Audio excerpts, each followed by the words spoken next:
Well, in our last story, Portia Lipcomp mentioned all the help she received to pull herself out of homelessness. And such emergency assistance is not uncommon at Metro Technology Center in Oklahoma City. Joining me now is the director of the MetroTech Foundation, Kathy Poteet.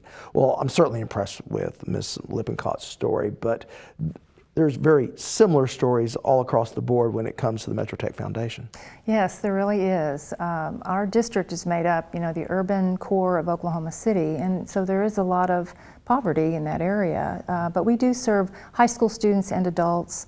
The foundation helps to assist students in financial situations so that the students can stay on track in their training. But we do have many, not unlike Portia.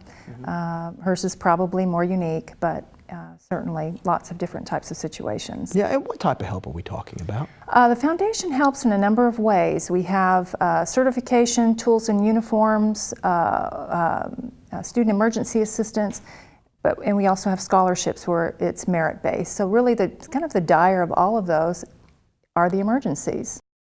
Answering those needs not only helps the students, but a lot of these students come from either some tough backgrounds. They may have a family that depends upon this education as well. That's absolutely right. We have a lot of high school students, that you think because they're in high school they have the support of their families, and they do, but they're struggling too with finances. And then of course many adults who are, they're coming through the programs trying to have a better life for themselves and their families. And so everyone in their family, they may have children, they may not, they may be married, but they're taking care of those, their family members as well. Yeah, and I've had the opportunity to MC the MetroTech Foundation Banquet for the past several years, and I'm always struck by the success stories that you meet there. One of the students that you may recall is Rebecca Roy, and she is a single mother. When she began the program, she was married and with 2 small children, and one day her husband just left her with $8 in the bank and 2 children and a mortgage, left the home. And she very much is trying to get on top of her education and get through, but now here she really was just about ready to drop out because she was behind on her mortgage, really probably was just going to have to go get a job and do it. However, she did seek some assistance through her director there. They came to the foundation and we were able to help her get caught up on her mortgage payment, and that kept her in school.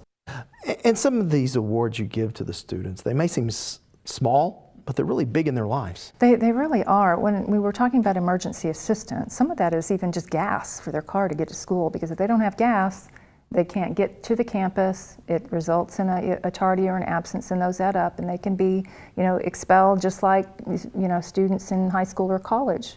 So having gas in their car is a really big deal. You and I, we don't think anything of it. Rent is another one. Another common request is utilities. 24-hour cutoff notice, and you've got children at home on a Friday. So we work really hard to be responsive when those requests come in. To pay a utility bill or rent to avoid eviction, that's another issue. And then many times from one of our campuses, it's eyeglasses. So health, health is another, insurance is another thing that many students, that's right, absolutely right. Yeah, well, those are certainly some inspiring stories. And if you'd like to find out more about the MetroTech Foundation, we do have a link to them on our website. Kathy, thank you so much. Thank you so much, Rob.